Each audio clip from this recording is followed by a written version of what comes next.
Hello class 11। तो कैसे हैं आप लोग? Welcome back to my channel. तो बच्चों, आइए हम लोग अपने इकोनॉमिक्स के मेगा रिवीजन को स्टार्ट करते हैं। जैसे कि आप सभी को पता है, आप लोगों का जो फाइनल एग्जामिनेशन है वो नजदीक आ गया है।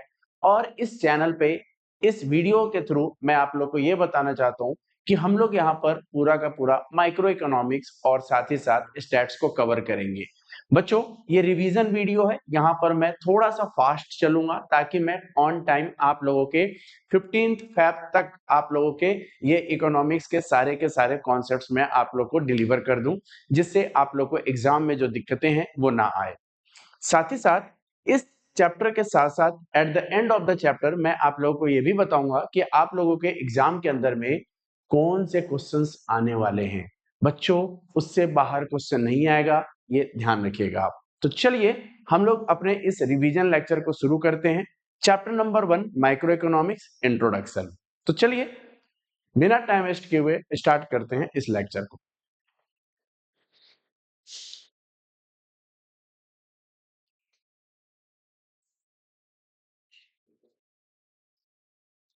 तो चलिए, जैसा कि आप लोगों को हम सबसे पहले कवर करेंगे इंट्रोडक्शन टू माइक्रो इकोनॉमिक्स के अंदर में। इंट्रोडक्शन टू माइक्रो इकोनॉमिक्स के अंदर में सबसे पहले हमें कवर करना है what is the meaning of economy. ठीक है बच्चों, इकोनॉमी का मतलब क्या होता है? ठीक है, तो इकोनॉमी का मतलब होता है, हम सभी को पता है कि बच्चों, हम इंडिविजुअल्स, हम लोगों को जिंदा रहने के लिए कुछ ना कुछ काम करना पड़ता है। ठीक है, तो आइए इसका डेफिनेशन क्या कहता है इसके बारे में पहले हम डिस्कस करते हैं। Economy is a system. Economy क्या है? एक सिस्टम है। हाँ, इसको मैं An economy is a system in which people get a living. People get a living to satisfy their wants through the process of production, exchange and distribution. आप सभी को पता है बच्चों कि हम एक इकोनॉमी के अंदर में रहते हैं, एक ऐसे सिस्टम के बीच में रहते हैं जहां पर हम काम करते हैं, कुछ ना कुछ एक्टिविटी करते हैं, और एक्टिविटी करने के बाद में हम में जो अर्निंग होती है, उस अर्निंग के थ्रू हम अपने जरूरतों को पूरा करते हैं। ठीक है, तो वो एक्टिविटी किस चीज से रिलेटेड हो सकता है? वो एक्टिविटी है प्रोडक्शन, सामान को बनाना, मार्केट के अंदर में उस सामान को सेल करना, और डिस्ट्रीब्यूशन यानी कि distribution of goods and services, यानी कि एक जगह से दूसरी जगह पे चीजों को पहुंचाना। जैसे मैं अभी आप लोगों को पढ़ा रहा हूं, तो मैं आप लोगों को सर्विस डिस्ट्रीब्यूट कर रहा हूं, यानी कि सर्विस प्रोवाइडर हूं मैं। ठीक है, जो मार्केट के अंदर में गुड्स को एक्सचेंज किया जा रहा है, आप पैसे दे रहे हो, बदले में आपको सामान मिल रहा है। ऐसा क्यों हो रहा है? ताकि आप अपनी जरूरतों को क्या कर सको? पूरा कर सको। ये जो पूरा का पूरा जो सिस्टम है, इसी सिस्टम को बोला जाता है economy. Clear? Okay. For example, the Indian economy consists of all sorts of production in agriculture, industry, transport and communication, banking, etc. जैसे आप इंडिया की बात करो, चाहे इंडिया क्या, पूरे वर्ल्ड के अंदर में जितनी भी इकोनॉमी है, उन सारे इकोनॉमी के अंदर में आपको ये चीजें देखने को मिलेंगी। आपको क्या क्या? प्रोडक्शन देखने को मिलेगा, है ना, एग्रीकल्चर देखने को मिलेगा, इंडस्ट्रीज होंगे, बैंक होंगे, कम्युनिकेशन होगा, ट्रांसपोर्ट होगा, एवरीथिंग। ये सब का यूजेस क्या है? ये एक सिस्टम के अंदर में आता है, और उसी सिस्टम को बोला जाता है क्या चीज? इकोनॉमी। क्लियर हुआ? नाउ आगे चलते हैं हम लोग सेकेंड स्लाइड पे। तो पहले हमने कहा कि व्हाट इज इकोनॉमी। तो इकोनॉमी एक सिस्टम था। अब हम बात करते हैं व्हाट इज इकोनॉमिक्स। इकोनॉमिक्स किसे कहते हैं? ठीक है, आइए, लिखा है economics is a social science. ठीक है, इकोनॉमिक क्या है? एक सामाजिक विज्ञान है।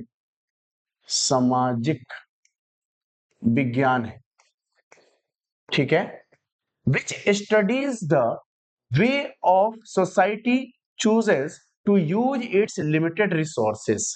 बच्चों, एक बात बताओ, एक सोसाइटी है, एक सोसाइटी के अंदर में बहुत सारे लोग हैं। ठीक है, बहुत सारे लोग हैं, और इस, मान लो पूरे सोसाइटी के अंदर में 4 लोगों का परिवार है, और यहाँ पर एक टैंक रखा हुआ है जिसके अंदर में 1000 लीटर पानी है। बताना, जो वाटर है वो लिमिटेड है, ऑब्वियस सी बात है। सभी के वांट्स अलग अलग है। फैमिली 1, फैमिली 2, फैमिली 3, फैमिली 4, सबके यूज करने का तरीका अलग है। तो हम ये देखते हैं सोसाइटी के अंदर में ये देखा जाता है इकोनॉमिक्स के अंदर, इकोनॉमिक्स का मतलब ही ये हुआ कि वहां पे रिसोर्सेज की कमी है और वांट्स क्या है, अनलिमिटेड है। ठीक है, अभी मैं थोड़ा देर में आप लोगों के साथ में डिस्कस करूंगा। तो यहाँ पर इकोनॉमिक्स क्या करता है, इन फैमिलीज के बिहेवियर को स्टडी करता है कि हाउ दे चूज, वो किस तरीके से चूज करेंगे जो अवेलेबल रिसोर्सेस है, और उसको किस तरीके से वो यूज करेंगे कि वो अपने वांट्स को क्या कर पाए, सेटिस्फाई कर पाए। देखो अब जरा, economics is a social science which studies the way of society choose to use its limited resources, जो हमारे एग्जांपल के थ्रू वाटर है, विच हैव अल्टरनेटिव यूजेस। बच्चों इस वाटर का यूज बहुत सारा है, आप वॉश कर सकते हो, आप कपड़े धो सकते हो, आप, है ना, आप ड्रिंक पानी पीने के लिए यूज कर सकते हो, किसी को कार वॉश करना होगा, है ना, किसी को पूरे मान लो मैं कहता हूँ घर बनाना है, ठीक है, घर बना रहा है अपना, कंस्ट्रक्शन में यूज होगा।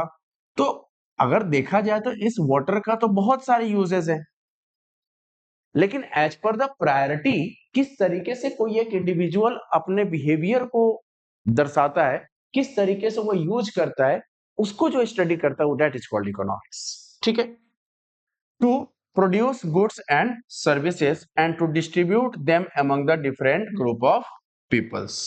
ठीक है, चलिए आगे चलते हैं। Economics is all about making choice. बच्चों अब जैसा कि आप सभी को पता है कि एक वाटर का यूज ड्रिंकिंग में भी हो सकता है, वॉशिंग में भी हो सकता है, उसका यूज आप क्लीनिंग में कर सकते हो, है ना, बहुत सारे यूजेस है। उन बहुत सारे यूजेस में आपको चॉइस करना पड़ेगा। एक प्रॉब्लम आती है जिसको बोलते हैं प्रॉब्लम ऑफ मेकिंग चॉइस। अगर मेरे पास इतना पैसा होता तो मेरे को चॉइस करने की जरूरत ही नहीं है। सर दूसरा एग्जांपल के थ्रू समझाइए जरा। देखो ये गोलू है, ये गोलू है, गोलू के पर्स में टोटल 1000 रुपीज है। बताना, गोलू के पास रिसोर्सेज क्या है, लिमिटेड है। अब वो इसका यूज क्या क्या कर सकता है, वो ट्रांसपोर्ट में यूज कर सकता है, सेकेंड वो अपने लिए शूज खरीद सकता है, थर्ड वो अपने लिए फूड खाना खा सकता है, फोर्थ वो मूवी देख सकता है। बताओ एक रिसोर्सेस के कितने यूजेस हैं। उस कंडीशन में गोलू को चॉइस करना पड़ेगा कि वो भाई इस अमाउंट को वो कहां पे खर्च करे। ठीक है, इस अमाउंट को वो कहां पे खर्च करे। इसीलिए क्योंकि हमारे पास रिसोर्सेस लिमिटेड है, इसीलिए एक प्रॉब्लम अराइज होता है जिसको बोलते हैं प्रॉब्लम ऑफ चॉइस। क्लियर, अगर इसके पास इतना पैसा होता तो कोई प्रॉब्लम ही नहीं होता, और जब कोई प्रॉब्लम ही नहीं होता तो इकोनॉमिक्स सब्जेक्ट हम पढ़ते ही नहीं। आई बात समझ में? तो इसका मतलब हम इकोनॉमिक्स का जन्म ही इस बात के लिए हुआ कि भाई हमारे सोसाइटी के अंदर में हम जहां रहते हैं, जिस इकोनॉमी के अंदर में रहते हैं, एवरीथिंग इज नॉट देयर, यानी कि वहां पर आपको जो चाहोगे वो नहीं मिलेगा, रिसोर्सेस हमारे पास लिमिटेड है, बट ह्यूमन वांट्स क्या है, अनलिमिटेड है। क्लियर हुआ? बोलो। ठीक है, आगे चलते हैं। Economics is all about making choice in the presence of scarcity. Scarcity का मतलब बच्चों होता है कमी। ठीक है, what is the meaning of scarcity? Scarcity का मतलब होता है कमी, यानी कि डिमांड ज्यादा है, demand is greater than supply, that is called scarcity. कमी है। फॉर एग्जाम्पल यहां पर टोटल 4 बिस्किट्स हैं। कितने बिस्किट का पैकेट है? 4 बिस्किट पैकेट है, और यहां पर टोटल 10 स्टूडेंट्स हैं। बताओ कितने की स्कार्सिटी हुई? रिसोर्सेस क्या है, लिमिटेड है, लेकिन यहाँ पे नंबर ऑफ स्टूडेंट्स कितने हैं, 10। तो वहां पर जो स्कार्सिटी आएगी कितने पैकेट्स की आ गई, 6 पैकेट की आ गई। ठीक है, वैसे ही हमारे सोसाइटी के अंदर में भी क्या है, स्कार्सिटी ऑफ रिसोर्सेस है, रिसोर्सेस की कमी है। जहां पे हमने 4 फैमिली के लिए 1000 लीटर था, एक्चुअली में 4000 लीटर होना चाहिए था, लेकिन वाटर अवेलेबल कितना है, only 1000 litre. That is the case of scarcity. आगे चल के बताता हूं आपको। ठीक है बच्चों, presence of scarcity and studies the human behaviour as a relationship between the means यानी कि रिसोर्सेस एंड एंड्स का मतलब ह्यूमन वांट्स। किस तरीके से एक ह्यूमन अपनी जरूरतों को पूरा करने के लिए अपने अवेलेबल रिसोर्सेस को किस तरीके से वो यूज करता है, उस बिहेवियर को बोला जाता है क्या चीज, स्टडी करता है कौन, इकोनॉमिक्स। ठीक है, आइए आगे चलते हैं। हम बात करते हैं स्कार्सिटी का मतलब क्या है। ठीक है, अगर मैं बात करूं स्कार्सिटी की, जस्ट अ मिनट बच्चों, अगर मैं बात करूं स्कार्सिटी की, कमी की, तो देखो वाटर, इससे बड़ा स्कार्स रिसोर्सेस और क्या हो सकता है हमारे सोसाइटी के अंदर में। ठीक है, यानी कि हमारे पास वाटर जो है वो लिमिटेड रिसोर्सेस है, लेकिन इसके जो यूजेस है, अल्टरनेटिव यूजेस है, बहुत सारी जगहों पे यूज किया जाता है। तो एज ए ह्यूमन बीइंग हमें ये रिक्वायर्ड है कि हम अपने बिहेवियर को चेंज करें और हम इस अवेलेबल रिसोर्सेज को इस तरीके से यूटिलाइज करें जिससे हम अपने वांट्स को सेटिस्फाई भी कर लें और हमारा जो आने वाला जो जनरेशन है उसको सफर ना करना पड़े। इसको बोला जाता है क्या चीज, स्कार्सिटी। आओ जरा, लिखा है it refers to the limitation of supply about the demand for a commodity, यानी कि demand is greater than supply, scarcity is universal. क्या सर हमारे इंडिया के अंदर में ही स्कार्सिटी है? यूएसए के लोगों के पास तो बहुत पैसा है ना, रसिया के पास तो बहुत पैसा है। बच्चों ऐसा नहीं है, ऐसा कोई इकोनॉमी नहीं जिसके अंदर में स्कार्सिटी ऑफ रिसोर्सेस जो है वो ना हो। ठीक है, चाहे वो इंडिया हो, चाहे वो चाइना हो, चाहे वो यूएसए हो, चाहे वर्ल्ड का कोई भी ऐसा इकोनॉमी हो, हर जगह स्कार्सिटी देखने को मिलेगा। चाहे वो एक इंडिविजुअल पर्सन हो, चाहे वो एक ऑर्गेनाइजेशन हो, चाहे कोई भी हो। तो इसीलिए इसका नाम दिया गया स्कार्सिटी इज अ यूनिवर्सल। ठीक है, that is every individual organization and economy face scarcity of resources। आई बात समझ में? बोलो हाँ। ओके, चलो आगे बढ़ते हैं। इकोनॉमिक प्रॉब्लम, अब बच्चों जहां कमी होगी वहां पे प्रॉब्लम होगा ही होगा।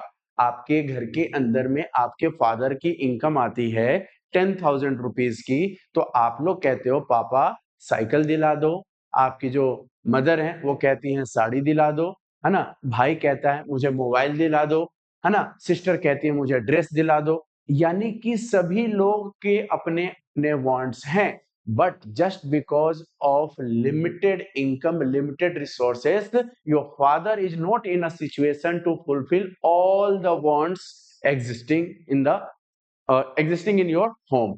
तो आपके पेरेंट्स क्या करते हैं, फिर वहां पर उनको एक प्रॉब्लम होती है जिसको बोलते हैं प्रॉब्लम ऑफ चॉइस।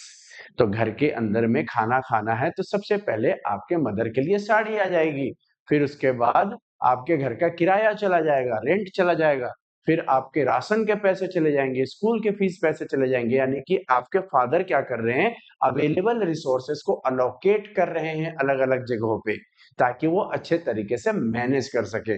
आई बात समझ में? तो जरा देखो इकोनॉमिक्स प्रॉब्लम के क्या है। Economic problem is a problem of choice involving the, क्या चीज इन्वॉल्विंग है इसके अंदर में, सेटिस्फेक्शन ऑफ अनलिमिटेड वांट्स।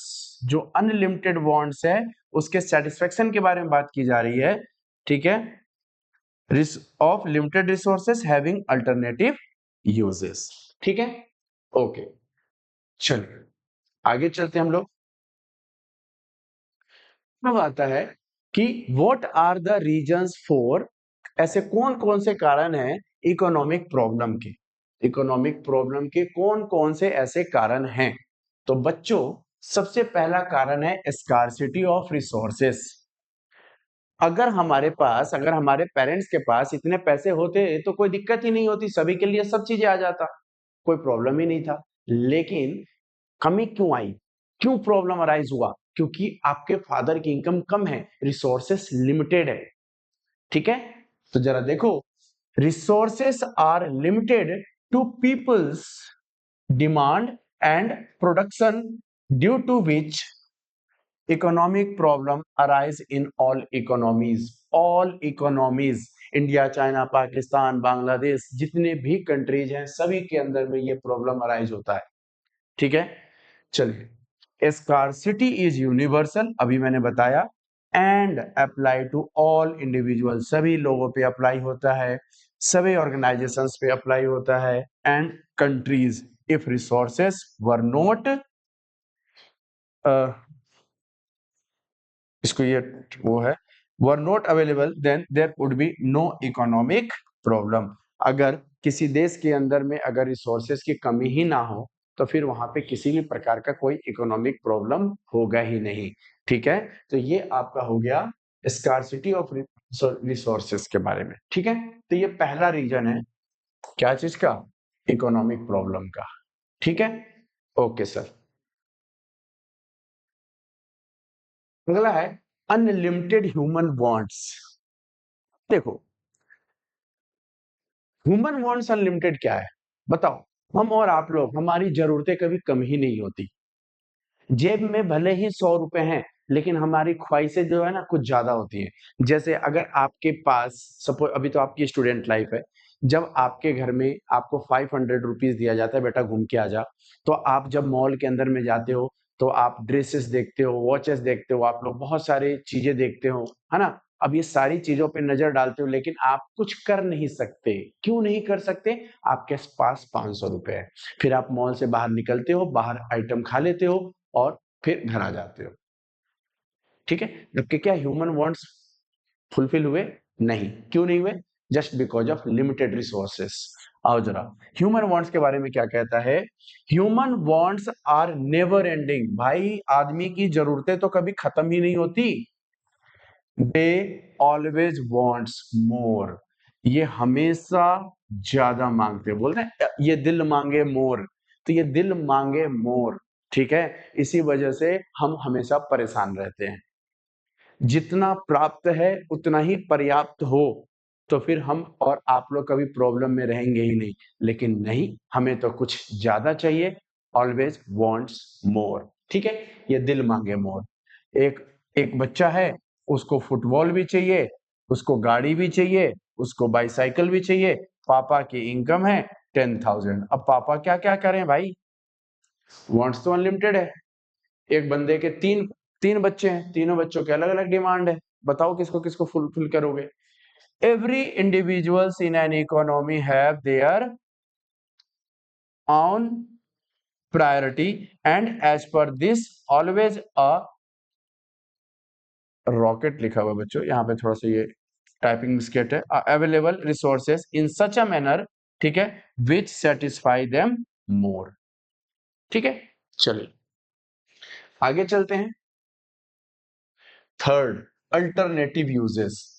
ये तीसरा है। यानी कि अभी तक जितने हम लोगों ने पढ़ा, सबसे पहले हम लोगों ने पढ़ लिया था क्या, स्कार्सिटी ऑफ रिसोर्सेस। सेकंड हमने पढ़ा ह्यूमन वांट्स, एंड जो थर्ड हमने पढ़ रहे हैं वो है आपका क्या चीज, अल्टरनेटिव यूजेस। अल्टरनेटिव यूजेस का मतलब होता है जैसे पेट्रोल है, तो भाई इस पेट्रोल का यूज कार चलाने में भी होगा, इस पेट्रोल का यूज क्लीनिंग में भी बहुत जगहों पे किया जाता है, इस पेट्रोल का यूज मशीन्स में भी यूज किया जाता है। ठीक है, हर जगह पे है। अब सोचो ना, रिसोर्सेस है लेकिन उसके अल्टरनेटिव यूजेस है, तो प्रॉब्लम तो आएगी आएगी।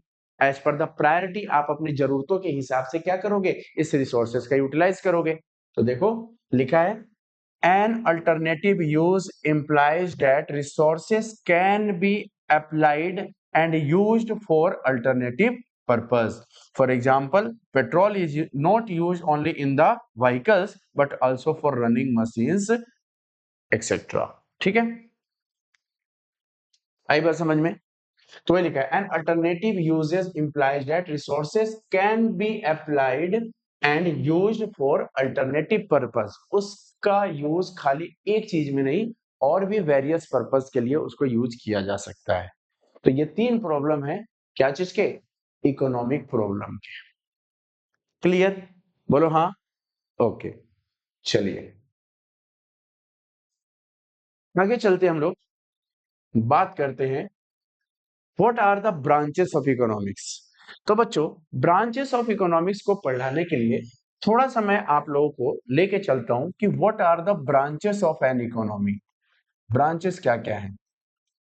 तो बच्चों इसके दो ब्रांच है, एक है आपका माइक्रो इकोनॉमिक्स, माइक्रो इकोनॉमिक्स, और एक है आपका मैक्रो इकोनॉमिक्स, मैक्रो इकोनॉमिक्स।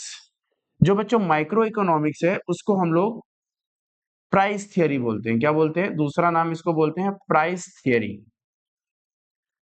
और जो आपका मैक्रो इकोनॉमिक्स है इसको हम इनकम थियरी भी बोलते हैं, इनकम थियरी। ये ध्यान रखना। क्लियर? तो ये हमारे ब्रांचेस है। कितने ब्रांच है इकोनॉमिक्स के? 2 ब्रांचेस है, एक माइक्रो इकोनॉमिक्स एंड एक मैक्रो इकोनॉमिक्स। क्लियर? हाँ sir clear.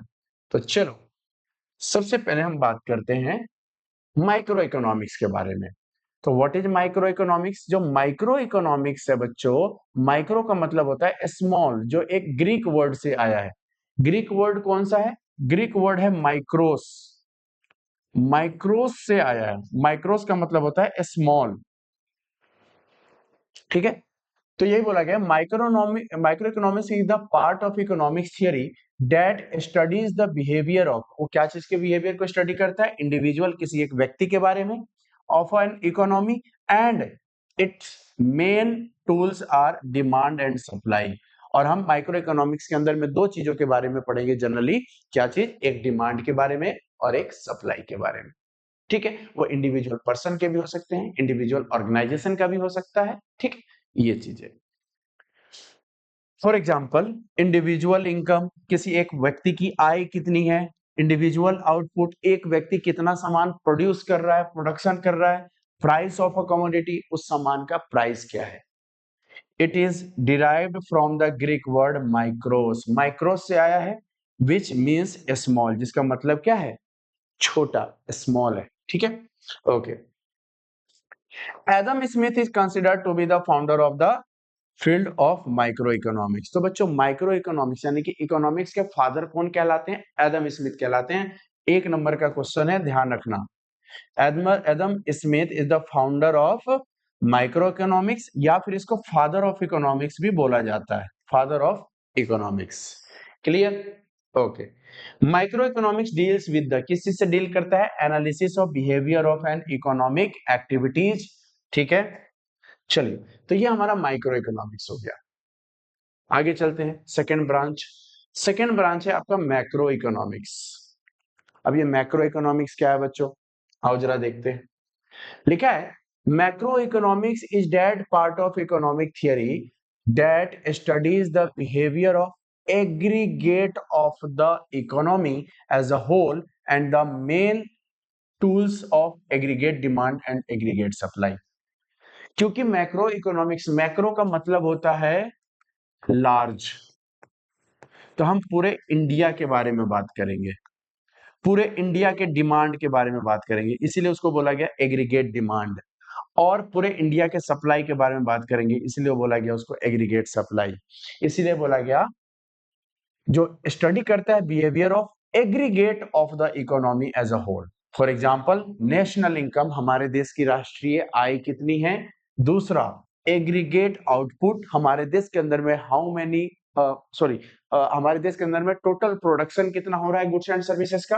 Aggregate consumption, total consumption कितना है, सेविंग कितना है, सब चीज के बारे में बात की जाती है। कहां पर? मैक्रो इकोनॉमिक्स में। It is derive from the Greek word macros, जिसका मतलब क्या होता है? लार्ज।